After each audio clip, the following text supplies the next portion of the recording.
Seru kali nonton perseteruan antara Sela Sokia dan Dokter Detektif. Menyala kalian ya. Sampai kayak nonton TV kami di sini. Doktif, agak-agak kalian senggol lah dulu parfumku ini. Kau review dulu. Oper klaim enggak? Karena aku asal ngomong nih nge-review parfum aku. Aku bilang parfumku ini tahan 3 hari sampai seminggu. Nah tolonglah di review ini. Nih ya. Kau coba juga. Mana tahu ya kan aku overclaim cakep-cakep berak aja. Review. Ini parfumku bisa tahan seminggu. Baju nggak dicuci pun wanginya masih nempel. Bahkan baju udah dicuci juga wanginya juga masih nempel. Parfum Mister ini namanya Doktif. Tolong Doktif, tolong review. Kalau overclaim kau viralkan aja ya. Tolong. Udah Bepom ini ya, udah Bepom. Kalau aku yang jadi Doktif ya, ada di samping aku, langsung pap, cak, langsung gitu. Itu yang pantas. Tapi memang beda ya, beda kelas. Doktif digituin diem, enteng. Di sini kalian di pihak mana? Kalau aku mau cemana pun ceritanya, aku tetap di pihak Doktif. Tapi memang kelihatan ya, mana yang benyali, mana yang enggak. Soalnya si ular kemana-mana bawa si pendong. Selalu bawa si panda. Nggak bisa kok yang ngadepin sendiri ya. Hadepin sendiri kalau memang kau nggak salah, kalau memang kau berani. Mainnya keroyokan nggak asik. Masa iya sih Doktif cuma 2 perempuan sama 1 laki-laki supirnya ya melawan si laki-laki ambeien ya. Nih SSU kasih tahu kau ya. Inilah titik kehancuranmu ya. Inilah titik kehancuranmu. Kulang lagi sekali lagi ya. Inilah titik kehancuranmu. Ini sih udah ada 2 kejadian ya. Yang pertama si Panda ya ke kosan Mail tiba-tiba pegang kuncinya si Mail. Yang kedua ya majikannya. Bener kata si babumu ya, bilang bahwasannya katanya alhamdulillah kamu pulang dari ibadah semuanya terbuka. Ya iyalah terbuka majikanmu, karakter majikanmu nih. Tapi ku akuin ya, Doktif kau the best. Kau menanggapi masalah dengan senyuman, dengan orang-orang yang bener high class, beda sama orang yang kayak kampungan. Aduh, aku udah mau tidur, tapi ada berita pula. Doktif dikeroyok sekampung, 1 lawan 4 kayaknya. Aku bilang di awal ya, aku tidak berpihak kepada siapapun. Aku gak kenal Doktif, aku gak kenal SS, aku gak kenal semua orang di situ. Jadi aku cuman pure ini aku ngomong. Menurutku kurang bijak melabrak kayak gitu. Apalagi kalian sampai ngomong kasar, pegang-pegang Doktif, terus gak kasih dia pulang. Itu kalian kayak main hakim sendiri, kalian kayak menyandera dia tahu. Dan itu disiarkan secara live dan banyak yang record, jadi itu bisa sebagai bukti. Kalau memang ada masalah, nggak terima, udah ada buktinya, tinggal laporkan aja. Kalau memang bersalah kan nanti ditangkap. Sama-sama punya uang, ya udah langsung laporkan aja. Ini yang terakhir. Kalian berharap apa setelah melabrak orang? Produknya terjual lebih banyak. Menurut kalian macam mana? Aku cuma mau menikmati drama. Menurutku drama ini seru kali. Kita ikutin aja lah ya. Ini akhirnya jadi cemana. Jujur ya, setelah nonton live-nya Doktif didatangi sama si owner, menurut saya walaupun ini tuh nggak perlu banget, tapi memang ya wajar aja. Asal tidak berlebihan dalam artian tidak ada tindakan fisik yang melukai. Karena mungkin ya, memang si owner ini merasa dirugikan atas review dari dokter. Namun saya salut banget nih sama Doktif, karena dia nggak tersulut emosi sama sekali. Tidak mengikuti alur dari si owner yang datang dengan beberapa temannya, istilahnya dengan teriak-teriak melabrak Doktif. Dan Doktif hebat nih menurut saya, itu udah tepat banget dilakukan sama Doktif. Karena kalau sama-sama emosi, pasti bakalan ribet banget. Cuman yang tentunya kita sesali kenapa si owner setantrum ini dan melakukan hal yang ya memang wajar, cuman nggak perlu banget. Kalau misalnya kamu merasa rugi, ayo lapor polisi, nggak usah patantang-patantang begitu. Itu tuh nggak perlu lagi dipertontonkan se-Indonesia. Kalau alasannya Doktif baru ditegur sama Bepom, kita juga masyarakat harus cerdas juga. Kenapa pihak Bepom melarang seorang yang dengan dasar Undang-Undang Perlindungan Konsumen untuk mereview produk dengan adanya indikasi kecurangan? Toh Bepom nggak akan buruk-buruk amat di mata masyarakat. Layaknya pihak kepolisian, tidak semua tindak kejahatan yang tahu duluan adalah polisi. Pasti ada aduan dari masyarakat juga. Nah, aduan-aduan ini harus ada pembuktian dong. Begitulah kehadiran Doktif dan yang lain-lain dalam membuktikan aduan masyarakat itu. Lalu kalau misalnya Bepom seperti ini, berarti sama saja Bepom diduga berusaha membungkam kelicikan haruk pikuk dunia penskikeran. Kan nggak mau kan kita ngomong kayak gitu? Padahal kehadiran Doktif ini sudah mengembalikan kepercayaan kita loh ke Bepom lagi. Setelah bertahun-tahun orang bertanya di mana Bepom, di mana Bepom? Udah kayak lagu tuh alamat palsu. Berjalan proses hukum. Oke, Doktif siap. Itu jangan main keroyokan lagi ya. Mereka itu gerombolan-gerombolan ular, jangan bermain keroyokan. Apalagi Doktif nggak boleh keluar dari rumah makan. ya. Oke, ditahan-tahan. Oke guys ya. Guys, sekarang kalian istirahat ya. Terima kasih buat doanya ya. Oke ya. Love you all. Istirahat guys. Insya Allah besok Doktif bakalan update. Ya. Love you all. Oke. Bye-bye guys. Sudah pada istirahat ya. Ular Rama, gini aja. Kau kan jagoan main keroyokan ya. Nanti sore aku Nikita Mirzani, artis terkenal di Indonesia sampai di Jakarta ya, akan ku review, akan ku unboxing skincaremu yang berbahaya itu, skincare oplosan. Samperin aku mau review di Plaza Senayan ya. Cari aku di situ, kau pasti bisa dapetin. Kau aja bisa dapetin Doktif ada di mana semalam. Kau bisa cek pos aku lah ya. Aku tunggu kau bawa yang banyak ya, kau bawa yang banyak segerombolan kayak kemarin. Ditambah-tambahin gak apa-apa. Kau mau bawa siapa? Kau mau bawa ponakan, om, cangcing, nyak babe, kau bawa. Tetanggamu kau bawa. Yang kerja semua sama kau, yang puluhan orang itu kau bilang ribuan, kau bawa Rahma Ular. Ayo, aku mau tahu nyalimu.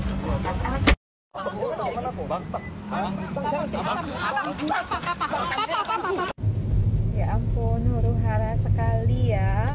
Sampai ada pengeroyokan, sampai ada, aduh, serem penyerangan seperti itu. Sebenarnya ya, logikanya aja nih ya. Kalau misalkan nih Anda menjual satu produk, nggak usah jauh-jauh deh nih, produk ini aja nih, snack nih. Kalau produk snacknya nggak ada masalah, ya kan, nggak ada yang aneh-aneh ya.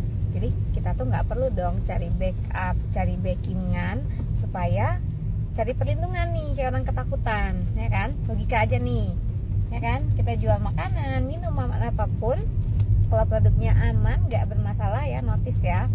Kita tidak akan kayak orang kebakaran jenggot nyari backingan, nyembah nyogok, bayarin ke sana ke sini, nggak perlu tuh. Kalau produknya bagus ya. Tapi kalau produknya ada something, ya kayak Cina kebakaran jenggot dong, ya kan? Harus cari backup segala macam ina itu karena ketakutan. Mungkin takut produknya nggak laku, yang kedua takut kebongkar, ada something, dan atau takut miskin, ya kan? Nah, jadi ya awalnya menurut saya niatnya Doktif itu sangat baik sekali karena dia ingin mengedukasi masyarakat untuk tidak memberi barang sampah dengan harga yang dibuat-buat. Karena apa? Basically ya, tempat pembuatan suatu produk ini ya, kita tuh tahu banget di mana. Bahkan dari tahun 2017, di tahun mungkin sekitar tahun 2010, 2015 itu dokter-dokter udah sering banget maklum di situ. Tapi karena ada satu dan lain hal yang mengecewakan, kita sudah cut off itu perusahaan dan kita sudah sudah tidak pakai lagi lah dia. Nah, ternyata ketika saat itu seleb yang namanya influencer ini sudah mulailah banyak maklum ina itu. Mulailah dia merambah ke para influencer untuk maklun, ya kan? Karena apa? Di kita dia udah nggak laku lagi gitu. Nah, jadi intinya ya, balik lagi ke intinya, maksud Doktif tadi adalah memberikan edukasi bahwa ada produk yang memang overclaim, overpriced, dan bahkan ada produk yang sebenarnya tidak boleh dijual tanpa ada pengawasan dari dokter, tapi dijual bebas ya.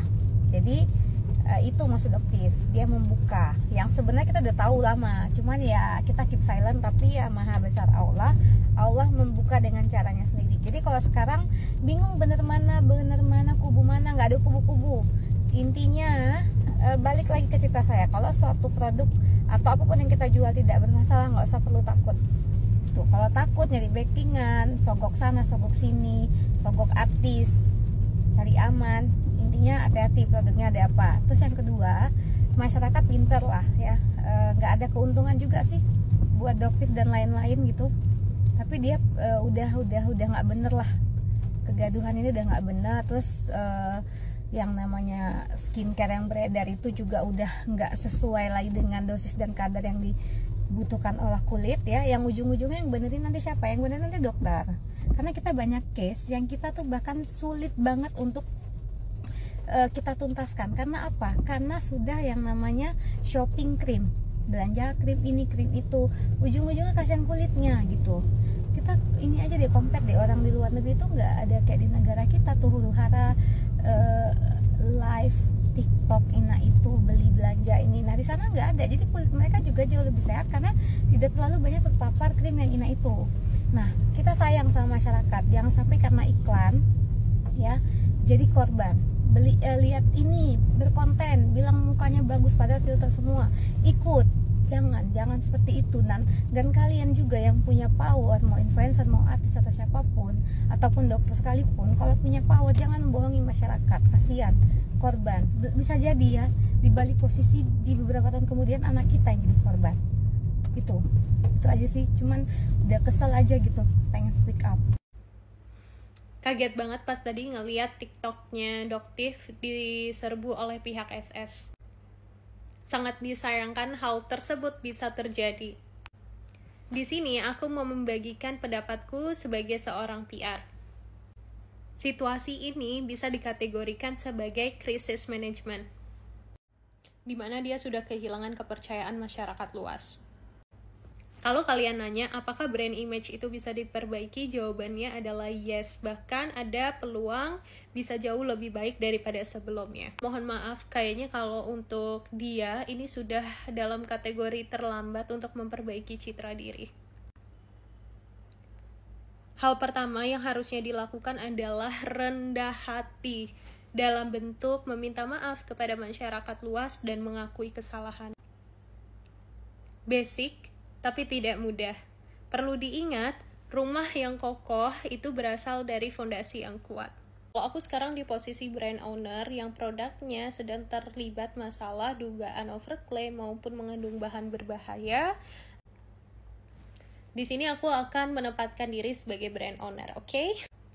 Salah satu caranya bisa dilakukan dengan produksi di Indonesia. Nggak usah gede-gede, pabrik kecil-kecilan juga nggak masalah, yang penting di Indonesia. Nah, produk Cina itu memiliki stigma tersendiri di masyarakat kita. Kalau mau meminimalisir budget, mungkin pabriknya bisa dibuat bukan di kota besar. Kalau masih nggak percaya diri untuk produksi sendiri atau membuat pabrik sendiri, bisa menggait beberapa pabrik yang ada di luar negeri. Seperti yang kita tahu, nggak usah munafik, orang-orang Indonesia itu suka banget produk yang ada bau-bau Thailand, Korea, Amerika, atau negara lainnya. Dan setiap aktivitas perbaikan produk, ya memang harus di-share ke masyarakat. Bukan berarti dia tidak tulus, tapi di sini karena dia sudah menjadi sorotan publik, jadi segala sesuatu yang berhubungan dengan perbaikan citra perusahaan harus dilihat dan didengar oleh masyarakat luas. Dan kamu bisa mendapatkan simpati masyarakat jauh lebih besar daripada sebelumnya, apalagi dengan embel-embel akan memberikan lapangan pekerjaan baru pada masyarakat sekitar. Gak usah takut kehilangan omset terlalu besar. Kamu punya lini bisnis yang lain. Harusnya kamu bersyukur dengan adanya simpati masyarakat atas kasus ini, justru akan berdampak baik dengan lini bisnis kamu yang lainnya. Kalian bisa lihat sendiri gitu, ada beberapa brand owner yang terlibat kasus yang sama, tapi masyarakat sudah tidak menghujat mereka lagi. Mungkin ada lah ya, 1 atau 2. Ketika mereka bersikap rendah hati, dampak positifnya juga menjalar ke bisnis-bisnis mereka yang lain gitu. Nggak perlu koar-koar, karena masyarakat Indonesia tidak melihat kamu sebagai seorang pemberani. Masyarakat Jawa memegang prinsip ajining diri ono ing lati. Harga diri seseorang terletak pada perkataannya. Kalau amit-amit, Doktif atau siapapun yang pernah memberikan nasihat kepada kamu terjerat kasus hukum, ingat mereka tidak kalah. Dan kamu tidak akan pernah dianggap sebagai pemenang di mata masyarakat Indonesia. Di live Doktif yang kutonton tadi malam ada 2 poin yang kudapat. Ya, Willy jangan lupa record. Doktif lupa kalau live itu bisa ke save otomatis di akunmu. Yang kedua, halo Putra Siregar, nanti kita collab ya. Sempat-sempatnya kok ya Doktif yang ngajak collab orang di tengah-tengah keuruharan itu ya, bisa kok ajak si PS. Kau bilang nanti kita collab ya, kata. Ih, memang jabir kau. Dah, gak mau ngurusin. Dunia skincare Indonesia sedang tidak baik-baik saja. Alah, kena alisku babi. Kalau kalian mau tahu apa ini semua penyebabnya, di awalnya itu apa sebenarnya? Budaya pamer, anjing! Suntuk kita kayak gini ceritanya kan? Udah ya, jangan lagi kalian bungkus pamer, kalian pakai Masya Allah Tabarakallah itu Cukup, muak aku. Kamu tahu nggak? Kamu udah merugikan saya di depan 20.000 orang. Ya, di depan kamu udah memfitnah produk saya di depan 20.000 orang. Sekarang saya pulang. Saya akan memberikan kamu pulang ketika kamu sudah bertanggung jawab. Kita menanyakan bahwa produktif nggak boleh masuk ke dalam mobil. Aku memang tidak boleh kasih dia pulang sebelum dia membuktikan produk polosan itu dari mana dia beli. Dari mana kamu beli? Tidak ada keroyokan di sini orang disaksikan sama banyak orang, sama polisi juga. Kamu udah keterlaluan. Kamu masih berani play victim. Kamu penipu. Kamu jolim. Kamu fitnah. Itu produk siapa? Jadi guys, itu adalah rekaman live TikToknya Doktif semalam yang terlihat seperti dikeroyok dan dipersekusi sama Sheila Sokia dan teman-temannya. Di situ Doktif seperti dicecar sama pertanyaan dari Sheila Sokia and the gang. Padahal mereka semua itu bisa berkumpul di satu tempat gara-gara dipanggil BPOM. Jadi tanggal 17 Januari kemarin itu BPOM sengaja melakukan diskusi publik dan ngundang influencer skincare buat datang, terutama yang suka pada ribut-ribut itu, kayak Doktif, Richard Lee dan lain-lainnya itu. Kalian pasti tahu lah. Nah di situ BPOM sebenarnya mengapresiasi apa yang dilakukan para influencer ini tentang dugaan overclaim dan lain-lain. Tapi yang BPOM sayangkan, viralnya dugaan overclaim ini malah jadi keributan, yang efeknya adalah masyarakat jadi nggak percaya lagi sama produk lokal. Dan pihak BPOM berharap kalau ada dugaan kayak gitu, lapor aja langsung ke BPOM biar diusut bareng, dan berharap semua pihak bisa bekerja sama biar masyarakat bisa percaya sama produk lokal lagi. Abis pertemuan sama BPOM, bukannya El maaf-maafan, ini malah El keributan, El keroyokan. Jadi jangan heran kalau masyarakat pada malas pakai produk skincare buatan lokal. Pengusahanya pada jahat, influencer sama dokternya pada ribut mulu. Udah tua loh kalian, malu harusnya. Gimana menurut kalian? Coba tulis di kolom komentar.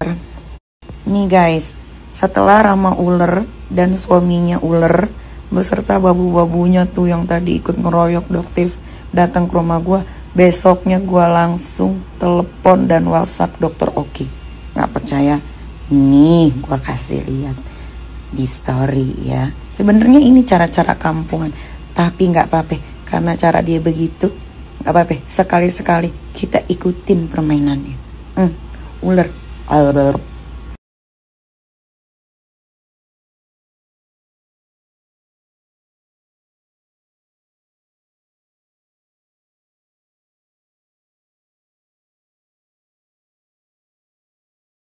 Ini juga peringatan untuk Henny Sagara. Ingat, lo itu mafia skincare sesungguhnya. Gak usah ikut-ikut merasa terzolimi. Lu yang udah zolim sama banyak orang. Ini Sagara Dugong ya. Untung waktu itu lu ketemu satu pesawat sama gua, lu lagi jalan sama anak lu. Kalau nggak udah gue selengkat lu ya, pakai bilang misi Tante Niki. Untung ada anak lu. Gua nggak mau ngapa-ngapain kalau ada anak, apalagi satu pesawat sama anak gue juga. Henny Dugong Sagara mafia skincare, gak usah ikut-ikutan merasa terzolimi. Gak usah. Udah lu diem aja, udah paling bener ya. Gak usah posting-posting gelap giling. Gue pagi-pagi gue kesel banget ngeliatin supirnya Doktif. Bener deh. Maksudnya gini, lu jadi supir lembek banget kayak tape. Kesel gue ngeliatin lu pelengak-pelengok nih gak tahannya gue. Ini disclaimer ya, gue kagak ngebahas permasalahan ribut-ribut antara Sheila Sokia sama Doktif. Gue gak ngebahas itu. Gue ngebahas masalah supirnya Doktif. Kesel banget gue ngeliatinnya. Nih ya buat supirnya Doktif ya, lu tuh tugasnya bukan cuma nyetir doang ya. Lu tuh juga harus bertanggung jawab untuk mengamankan siapa yang lu tumpangin. Ya dong. Kayak gue nih ya, gue tuh kan juga punya supir, tapi supir gue tuh ngikutin apa yang gue suruh gitu loh. Gue suruh jalan-jalan, gue suruh belok kiri, gue suruh tutup mobil gitu loh.